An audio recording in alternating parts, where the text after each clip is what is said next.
Hello? In this video, you will discover how to receive donations for your wishes, projects, or passions thanks to a phenomenon that is highly publicized and encouraged by our governments, participatory financing, or more commonly known worldwide as crowdfunding. What is crowdfunding?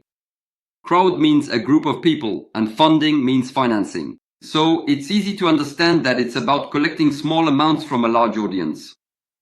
And for example, we can see on the official website of the French government the relaxation of legislation in February 2014. Governments are encouraging this phenomenon to make up for the absence of banks in the real economy. Let's look at the box in the bottom right to see the different types of crowdfunding that exist.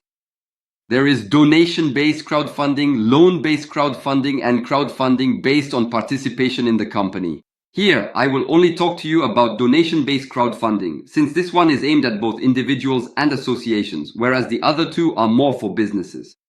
The advantage of donation-based crowdfunding is that, unlike the other two, you do not have to pay back the money you receive, since the money that ends up in your pocket comes from donations. If you type crowdfunding or participatory financing into Google, you will find countless pages. You will see press articles there, such as on the left side of the screen, stories of lives saved by crowdfunding, or on the right side of the screen, a daily newspaper like Sada West, which reports on the conferences we hold, because what you are hearing in this video, we also present in live conferences in many cities around the world.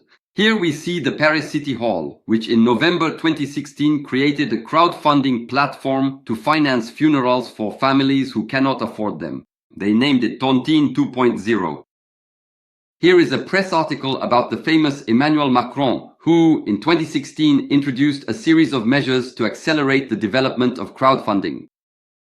Crowdfunding is not a new phenomenon. For example, in 1885, the Statue of Liberty was able to be erected thanks to crowdfunding. It was at that time that American politics considered this way of recruiting donors as a good alternative solution. The famous Barack Obama also used crowdfunding to finance his two presidential campaigns. For the first time in history, it was the crowd that financed having a president. From 2012 to 2015, the growth of crowdfunding was 1,275%. And we see that it will be even greater by 2020, reaching $1 trillion in funds raised. Crowdfunding is destined for an exceptional future. And do you have a project, a desire, or a passion to finance?